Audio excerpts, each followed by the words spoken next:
So this chapter is important in a way that you have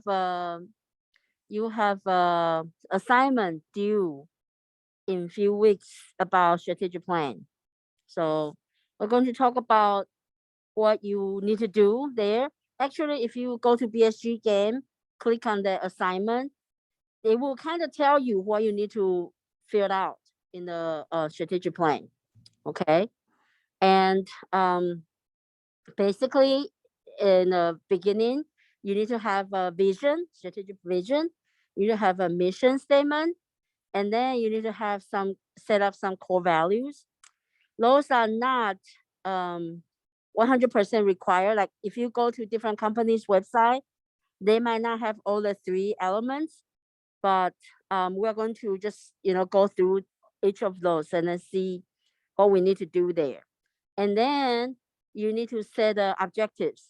I think on your BSG you can also see that, like you need to put in like the best case scenario, worst case scenario, the most likely scenario, stuff like that. You put in some numbers. So for that, you would need to go to your financial statement for your BSG, and then um put in some of your numbers. So then execute your strategy after you craft the strategy, and then evaluate. The evaluation part would be the Thursday after we see the result of the game, and then you make some kind of adjustment. I'm going to take this down, otherwise it's just not easy to talk. So, and then we don't have camera. So I went to a meeting. The faculty there said that we have the hour, so we can use hour to see which student take off the mask during class. So, no, actually, some faculties are like some professors. They are worried to get COVID. So, so so we still need to be careful. So strategic plan include like what we talk about, the vision, mission statement, and then core values. And then we can set objectives, financial objectives, strategic objectives. We're going to talk about it. And then you can craft your strategy where we will also kind of talk about it. And then I don't know today if we will have time for you to play the game, but that's the executing part for you guys to play the BSG game. And then on Thursday will be the monitor and then evaluation, and then make some kind of adjustment. Okay. So the strategy is important because I think we kind of talk about it, like strategy is our game plan, and it's important to have some kind of document where you can communicate with the stakeholder that this is your strategy. Okay, so vision is something for vision. When we talk about vision, usually it's like future. It's like, what do you see yourself in the next few years? Okay, the future. So vision is like the future direction for the company, and you actually provide a direction, like you tell people where you are going. Okay, and then you would kind of set out the how are you going to compete, the way you want to compete for the company's directions, and you will use very specific strong language to set the company apart from the rivals. In the previous class, I shared the story of Peloton. I don't know how many of you not from the previous class heard of Peloton. Yeah. What do you hear? Like, what do you know about Peloton? Yeah, it's like a bike. Yeah. Okay. Oh, you saw what kind of commercial? What commercial do you see? Remember? Okay, YouTube commercial. So I told about this in the last class. So Peloton, they they sell this bike with the screen in front, and then they can have the interactive action with with a trainer, maybe far, far away, like in Spain or in somewhere else. And they will say, oh, let's ride a bike, and imagine, you know, you're riding a bike, like going up to the Alps or, you know, the Himalayas. So it make the gym experience more more interesting. Okay. But they don't see themselves as a gym material company. They see themselves as a logistic, because the bike, you know, they have to like ship the bike to different places. And then I think they work with several hotels. A lot of hotels, they have the Peloton bikes in their hotel gym. So that's their vision. Okay. And that's why they were able to, like, they actually track a lot of people to buy their stock like during the pandemic. So their stock price went up to $150. Now it's like 30 something. So so you have to set some kind of direction. Okay, so to make it powerful, that's a vision statement. So we are going to share some of, like, after this we're going, can you see that? After this we're going to see the some examples. So the do's, you know, you want to be powerful, you want to be graphic, and it has to be forward looking, directional, you know, because it's about future. Keep it focused, but not too focused. You want to have a little bit of the wiggle room. Okay. And make sure it's feasible. And then try to like kind of show why you think this makes good business sense, and then make the vision statement memorable. The don't be too vague. You know, it's not easy, because we say we want to have some wiggle room, but we don't want to be too vague. Okay. And we don't want it to be like too broad at the same time. And you don't want to use the vision in a bland or uninspiring terms. Like, you don't want it to be too flat. Okay. And you don't want it to be too generic. Well, I'll show you some examples. And don't want to run on and on, you know, just nonstop. So this is the vision statement for Coca-Cola. Can you guys see that? Can someone read it? It's kind of long. Okay, louder. Our vision serves the framework for our roadmap and guides every aspect of our business by describing what we need to accomplish in order to continue achieving sustainable quality growth. People, be a great place to work where people are inspired to be the best they can be. Portfolio, bring to the world a portfolio of quality beverages, quality beverage brands that anticipate and satisfy people's desires and needs. Partners, nurture a winning network of customers and suppliers. Together, we create mutual, enduring value. Planet, be a responsible citizen that makes a difference by helping build and support sustainable communities. Profit, maximize long-term return to share owners while being mindful of our overall responsibilities. Productivity, be a highly effective, lean, and fast-moving organization. So they actually mention a lot of things that make good business sense, and they show you the directions, right? And some part of it, like they have people, portfolio, partners, planets, profit, productivity. It's actually kind of powerful. It kind of, you know, you probably don't remember whatever they say, but you will remember, oh, they say people, you know, productivity, planet, you know, stuff like that. You will remember that, the P's. Okay. But the shortcomings are too long, right? A little bit too long. But I do like the people, portfolio, partner, planning, profit, productivity part. So, you know, so that's and then it didn't really show you like forward looking, like what do we want to do coming. Okay, it's like a little bit general, but it has good business sense. For example, let's say be responsible citizen.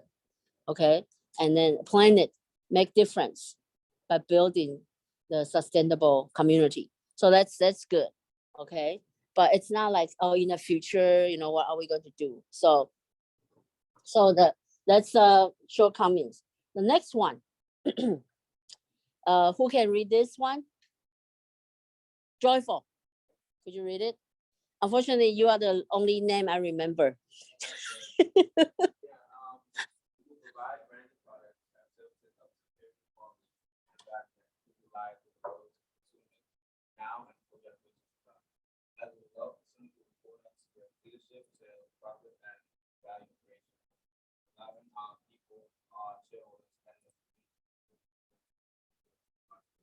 So this is for the Procter and Gamble. It says for generation to come, so it does provide forward looking, right? And it's flexible, it's feasible, it makes good business sense because they say improve the lives of the world's consumer. But it's not that, I mean, it's much shorter than Coca-Cola, but it's not as powerful, not that graphic, right? Because it's just, you know, and not very focused. It's not, do you guys think it's easy to memorize? Probably not, right? So yeah, so it's not easy to, you know, memorize, not memorable. So that's the Procter & Gamble. Speaking of that, you guys can go to P&G's website, career, and then put in your career profile.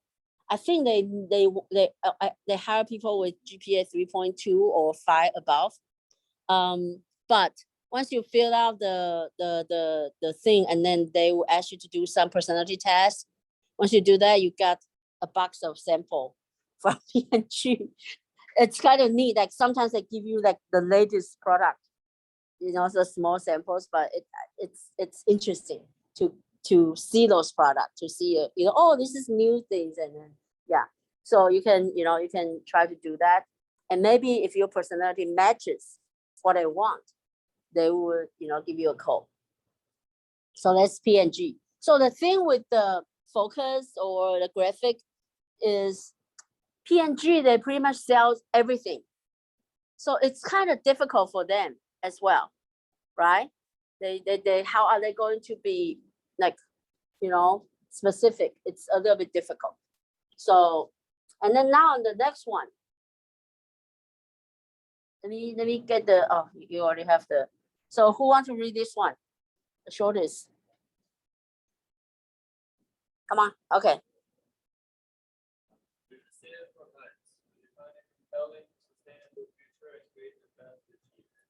Okay, so they do show you like they want sustainable future. It's forward looking, and it's very flexible. It's making good business sense as well, right? But what are they talking about? We can pretty much use it everywhere, right? Can you see that's from Heinz? What does ketchup to do with, has anything to do with this? The compelling sustainable future, create a path to achieve it. Does it make sense to you? Yeah, okay, Heinz, right? That's a ketchup, right? Yeah. Okay, ketchup, now they have different sauce, but it's a ketchup, and they have organic ketchup. Yeah. So it's not very graphic. It's not even focused. We don't even know what, you know, we can even use it for ESU. We define compelling sustainable future, create a path to achieve it. Everybody can use it, but you know, it's not very specific, and not even though very, very short, it's not memorable to me. Okay, not very powerful. So we are going to skip this. So usually I'll ask you guys to try to change the Coca-Cola mission statement. And so, so after we have vision, you know, the next thing we need to do is we want to communicate, we want people to know our vision. Okay, so we should like for our school, we put it like when we started to promote it, we put it on the top, like the homepage of our website. You will see our vision, and then you will see like little slips somewhere, or the poster here all over the campus. Okay, so you know, we want to make sure that everybody knows that, and then when we have new students, I don't know, I never been to the new student orientation. Have you guys been there? Do they talk about school vision or what we want to do? In theory, they should talk about it. And then the new faculty training, you know, they should talk about it.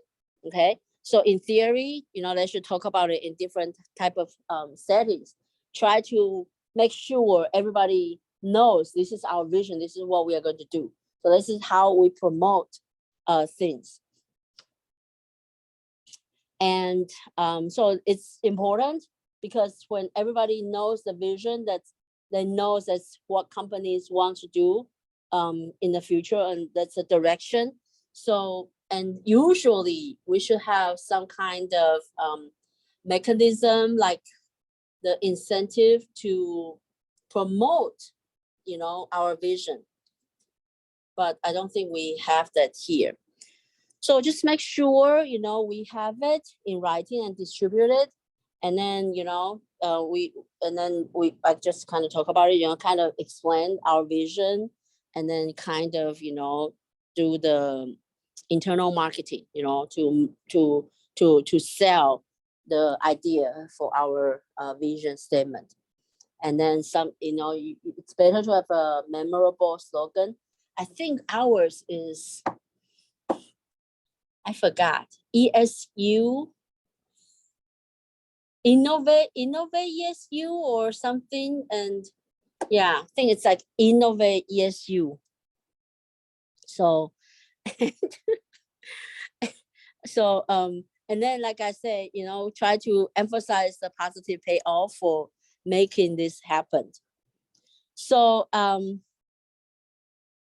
it's important to make sure everybody knows the vision, because, you know, it will make sure everybody is on the same page, and it can help to execute the strategy, because it's all kind of connected. And then the mission statement is a little bit different than the vision. Vision is like future. So mission statement is where we are, like what we are now. Okay, what are we doing now? Who we are, what we do, why we are here. Okay, so it's like, what do we do now? So what do we do?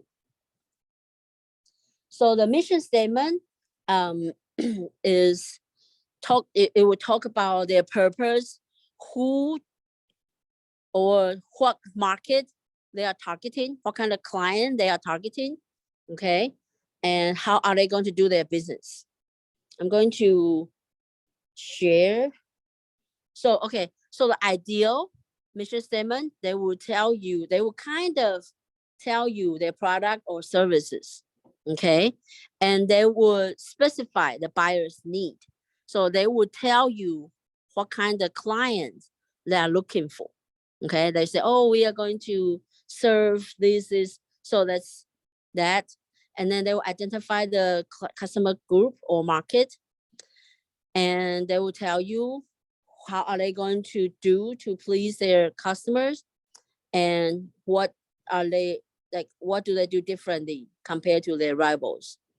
And they will make sure the stakeholders understand what's the difference for this company compared to the competitors. So I'm going to, where's my examples?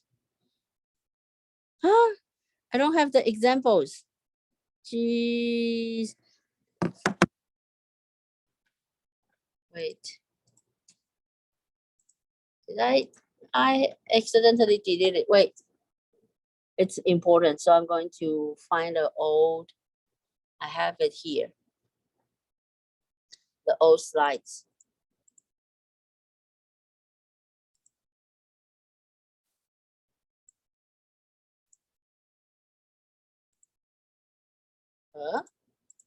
Oh, here. So I share this one.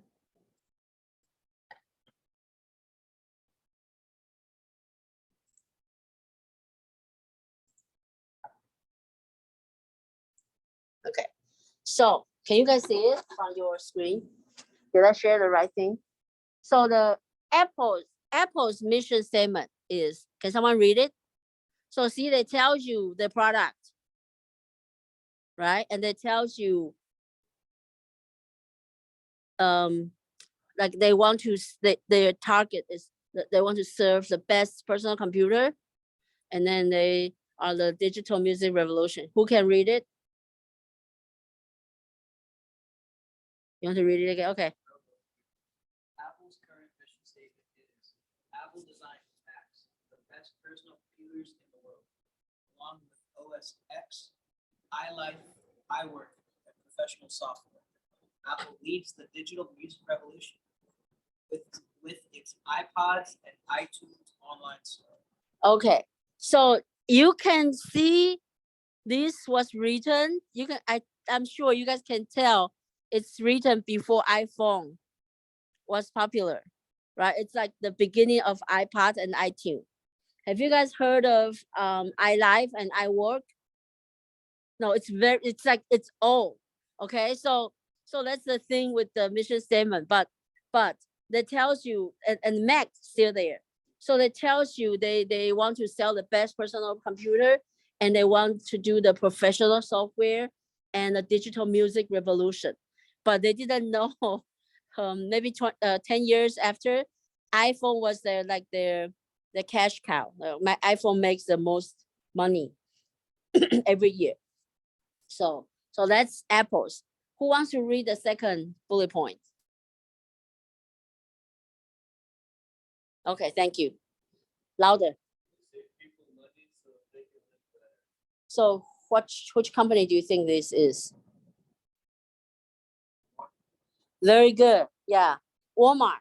Okay, so see that so when we think of Walmart, we always thought, oh, they are evil, right? They're evil, and they don't pay employee. Well, now they pay employee $15 an hour, but they don't, they don't treat the employee nice. They don't allow unions, stuff like that. And but they actually try to, save people money too, so we can live better. So I really like their mission statement. Don't you think it's really nice? So we save people money so they can live better. Okay, so actually all the evil things they did is for us to live better. Okay, so that's a mission statement. Tell people, but it's very powerful, and it's easy. We can connect this with Walmart, right? Who else we can say they do that? So how about the third one? Can someone read the third one? Okay.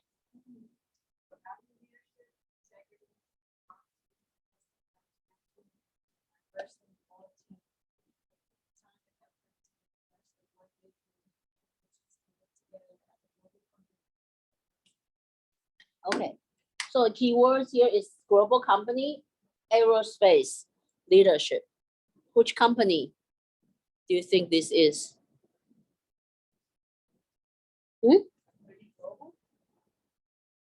Global company? Yeah. It's a huge company for aerospace. Oh, yeah. Yeah, which company? Oh, yeah. So, wait, what'd you say? Aerospace? Yeah. But NASA is not global. And NASA is not a company. What? No. I'm not that advanced. Like I'm not that it's an old company. It's not a young company. It's very famous though. Make a lot of airplane. Yes, Boeing. So Boeing not only make airplanes, they also make a lot of, they make a lot of stuff that related to aerospace. They even make parts for the space shuttle and stuff. So, and then they're famous for the team. Okay, they have the team that works together. So that's that. And then the core value is like somebody put in something. Oh, okay. Yeah, Diego. Is Diego here? No, okay. So yeah, Diego, you were right. Ooh.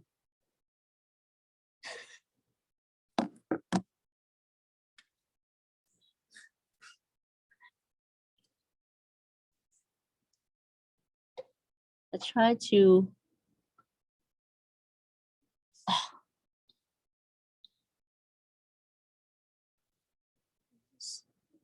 Okay. So the next thing is core value. What's core value?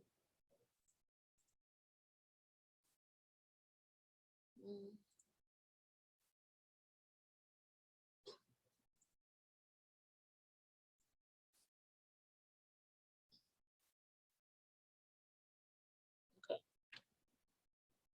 I'm not sure if you guys can. Oops. Okay, no. Oh well.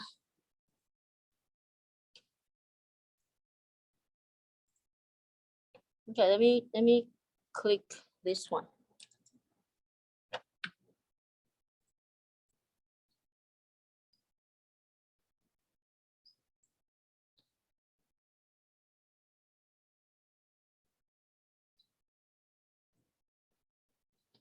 Uh,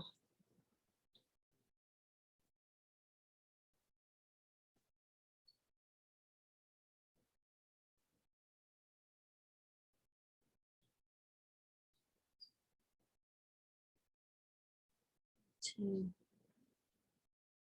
do this.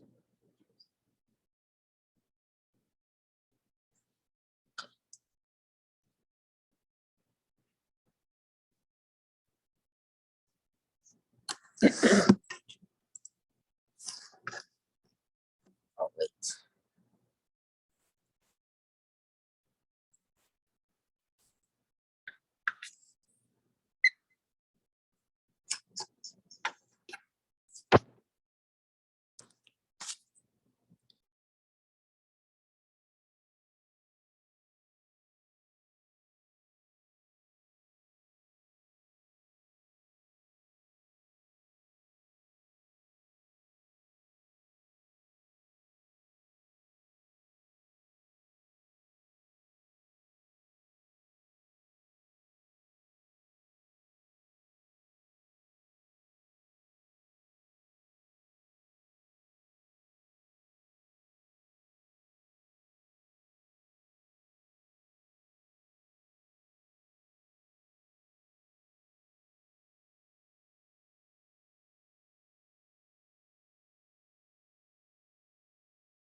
mute this. It's complicated. So they have 10 core values. Okay. So the first, deliver wow through service, embrace and drive change, create fun and a little weirdness, be adventurous, creative, and open-minded, pursue growth and learning, build open and honest relationship with communication, build a positive team and family spirit, do more with less, be passionate and determined, be humble. Okay. So try to think about this. And then let's go to the next one, Amazon. So this is Amazon's core value. The customer obsession, innovation, bias for action, ownership, high hiring bar, frugality. Okay. So do you guys like just very quick glance of Amazon's core value and the Zappos core value? Can you find some overlap between these two?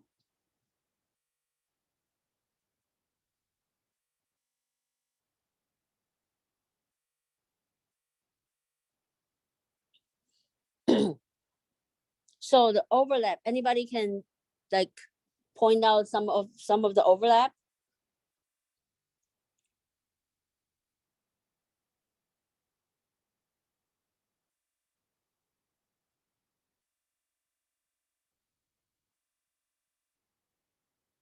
What do you guys think?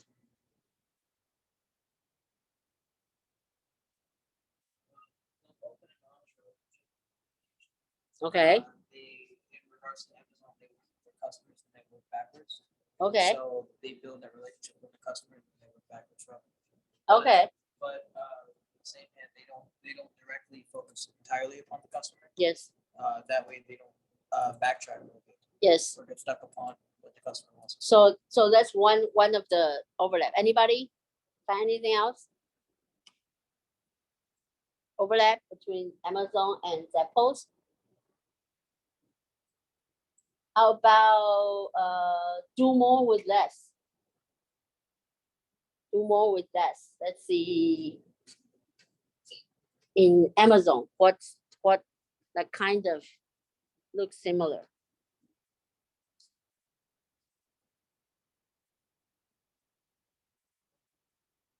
Frugality. Yeah, frugality.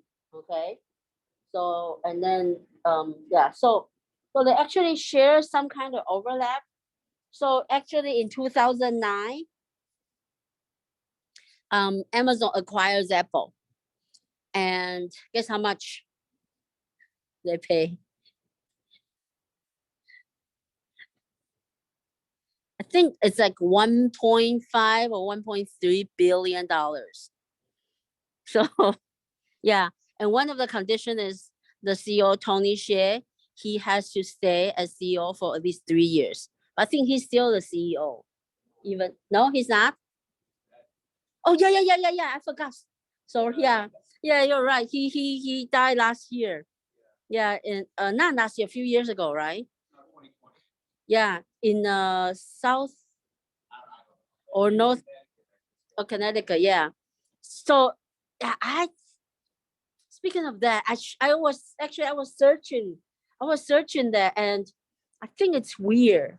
Like, yeah. So do they have any report like about? Yeah, but I think it's weird. He was? Oh. So I don't envy the rich people now. Wow. Interesting. So that's the first part of the strategic planning. And then the second part is to set your objective. The reason to set the objectives is, we need to have a goal so that we know we can compare whatever we do, whether or not we meet the goal. If it doesn't meet the goal, then we have to adjust. Okay, either our action or our goal. Okay, the objectives. So the objectives are the performance target. And also we want it to be measurable so that we know how to compare. Otherwise, if you just say, oh, we want sales to be good, how do you define good, right? And how do you measure it? So we want some numbers. So this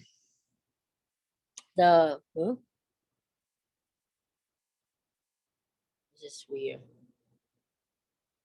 So what kind of objective to set? There are two types of objectives. One is financial objectives. So those are the things that on our financial report, financial performance. Okay. And then we have the strategic objectives. So strategic objectives also, has to have numbers. So usually it's about the marketing standing, the competitive position. So in our BSG game, remember when we go over the result, we usually look at like the return on equity. So return on equity shows on the financial report.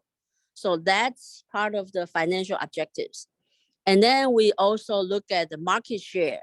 How many percent and what's your order demand and your market share? How many percent? If it's like more than average, I think average for us is like 8%. So if your market share is like 13, if you have the biggest market share, so that would be the market share is part of the strategic objectives. And then when we look at some benchmark numbers, like the defect rate, like your cost, okay. So those are like different. Like if you say, okay, we want to have the shoe cost lower by 10%, then that's part of financial objectives because that's on your financial report. But if you say we want our cost to be the lowest in the industry, then there will be the position objective and there will be a strategic objectives. Okay, it all has numbers, but have different type of character. So the financial objective usually is the internal, whatever, just your company.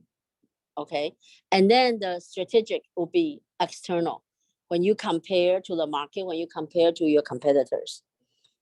And then we have short term and then long term. Usually short term is something like a few months, 1 year, no more than 3 years. Long term will be maybe a little bit longer than 3 years, 5 years, and 10 years. Okay. So there are some examples for the financial objectives, like certain percent increase in annual revenue. Okay. The increase in the earnings per share, certain percent, return on equity, or the credit ratings. Okay. So those are the financial objectives. Strategic objectives, you want to gain certain percent of market share, and you want to like here it says overtaking the key competitors on product performance or quality or customer service, or even celebrities. You want to get more celebrities than your competitors. Okay. And then you want to have a wider product line than your rivals. Okay, like how many models of shoes? You can choose from 50 models to 500 models. So those are the things that you can kind of think of. And let's go back to, I don't know if I mentioned it, I think I did, but the basic for the game, you have two types of strategy you can choose. One is cost efficient. That's like Walmart. So you want to sell shoes at not very low, but you want to sell shoes at relatively low price. And your profit will be a little bit thin per pair, but because your price is low, so your market share will be large and you will get a good total profit because of the volume. Okay. So that's the first strategy, low cost. Second strategy is called differentiation. So whatever you do different than your competitor, not just competing in the cost, You could say, I want to do the eco, like the environmental friendly shoes. Okay. Or you can say, I want to do, very high end, the designer shoes. Then, you do things differently. You would use better material. You have a lot of celebrity, you put in a lot of advertising. Okay. And you don't need to have a huge capacity. So those are the difference when you choose differentiation. And one famous outcome for differentiation is brand name. Some luxury brand, they were able to charge very, very high on the price, and people still want to buy it. Okay. So those are the two different strategies. I want to share this because I heard this today, the podcast I heard, and I thought that's I don't know how am I going to do this without the, so um whoever is on Zoom, you probably won't be able to hear it, because if I play and then play in class, it will have echo. So I'm going to mute, and then you can listen to this when you have time.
So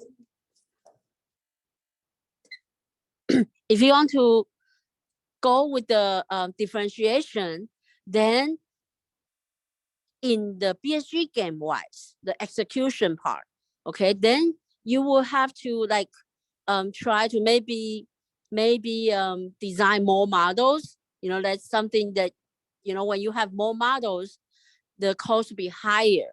But, you know, if that's what you want to do, that's the thing that you would do to match your strategy. And then you need to get celebrities, and then you need to put in more in the advertising, and then maybe pay your employee a little bit better to make sure the quality is good. Okay, so everything adds up. It would, you know, the cost would be high, but your sales, if your price is right, like if you can sell high enough, and then you build the brand name there, people are willing to pay. Okay, so even though if your market share is not high enough, like it's not higher than average, or it's not, it looks low, but if you make enough, you still make profit. On the other hand, the low cost, if you want to do low cost, then you need to make sure you try to lower the cost of your shoes, try to do whatever you can. Also, the quality is important so that your defect rate will be very low, and the efficiency for your employees, like their productivity will be high enough so that it's actually cheaper for you to make the shoes. And then definitely, you know, you will have to expand your capacity. By expanding capacity, your unit cost will be much lower, and you can sell your shoes at lower price. And then in theory, with the advertising and then maybe a little bit, a few celebrities, your market share would be grow faster than the, you know, the top end competitor. So when you, so that's why you guys have to kind of discuss what kind of strategy you want to use with your teammates, and then go from there. Okay, and then see if it will work. So that's the objectives. And then, like I said, you need to craft the strategy. And we already kind of, you know, like review, you know, you have basically two options, but the differentiation actually has so many ways to do it. You know, there's so many ways to differentiate. It could be something small, and it could be something huge. Okay, so it just depends on how you guys want to do it. Like one example I usually use is like when I was in Tennessee, I also have evening class, and at that time I don't have any help. I didn't have any help. It's just me with my daughter, and she was 2. So, but I was able to find a daycare, a home-based daycare. She basically opened like 24/7. She doesn't open 24/7, but when I say, oh, I have class till 10, and she said, oh, you can come pick up your daughter at 10:30, and she would like give her a bath, and she will give her dinner. So it was very helpful. And then guess how much she charged? She charged me $10 more for like leaving my daughter there one day, few more hours, like till 10 to 30. But guess how much she charged per week? Huh? Close. Half. $70. She charged other people $60. Yes. That's Tennessee. That's Tennessee. Yeah. So but my daughter started to have Tennessee accent one day. And I was like, okay, we have to move. So yeah, but they were very nice. And she even, so when my daughter started to go there, my daughter didn't speak any English. So she, because I always speak Chinese with her, and she was with me all the time. And so she even looked up online, tried to learn some Chinese, try to communicate with my daughter. Okay, so that's one of the differentiation, like very personalized, you know, service. And then another friend of mine, like a friend of mine is in Seattle. She said her friend runs a daycare / kindergarten, kindergarten. After I say it sound weird. So, and so it's a bilingual daycare. So they teach English and they teach Chinese. They speak Chinese because like the daycare was run by a Taiwanese. So, and then you know in Seattle, what's in Seattle? Huh? It's company, yes. Oh, oh, Starbucks. What else? Yeah, so Amazon and what else? At my generation, the most famous one, Microsoft. So Microsoft, Amazon, even Boeing. Boeing was in Seattle for a long time, and then they just moved to Chicago a few years ago. So, so they have a lot of the executives. They get really high pay. So guess how much is the daycare there? The Duolingo daycare per week. Huh? Very close. 2,000. Yeah, very close. 2,000 in Seattle. A week. A week is a Duolingo. Is a Duolingo? Duolingo? No, it's a bilingual. Why do I say Duolingo? Bilingual daycare. Yeah, because those people, they want their kids to learn Chinese. Yeah. So, so that's another way of differentiation, right? They only serve certain hours. They don't have extended hour, but you know, that's because of a location, because of the client base, it's different. Yeah. So in Chicago, the daycare is expensive too. It's like 800 per week. Yeah. In Chicago, I heard. So my friend's husband quit his job and then he was his full-time stay-home dad. Yeah. So think about your strategy, and then the strategy has to work in your game. It's easy because you are the CEO and you are also the staff, you're the employee. But when you work in a company, you know, want to make sure, like we mentioned, want to make sure the strategy is communicated top down and then top down, bottom up. Okay. So want to make sure it goes to every single details. And like I use some of the BSG examples, you know, want to make sure in different functions, you can try your best, you know, to match your strategy. So that's pretty much it. Any questions?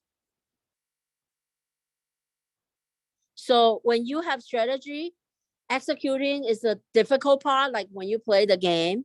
Okay, I don't know if you remember D or company D. I mentioned so many times. I can feel they have good strategies, but they didn't execute right. I think last week they have 0-0-0, right? Is it D? I think so. Yeah, so they didn't execute it right. So executing strategy is very important. Sometimes you have good idea, but you might not be able to execute the idea. So so if you didn't execute right, the good thing is that we set the objectives, right? We set the measurable objectives, so we can compare our objectives with what exactly happened, and then we can make some kind of adjustment. Okay, so I think that's pretty much it for today. Any questions? I try to see if I forget. Okay, yeah. So any questions? I try to. Have a good day, Yeah. Professor. Okay, so if you guys want to, Where can I find the link towards the presentation, all of these things? oh, I didn't post it. Okay, I didn't post it. I'll post it on D2L. D2L, okay, all right, thank you. Have a good one. Okay. Yeah. Have a good one, Professor. Oh, okay. Bye. So do you have any questions?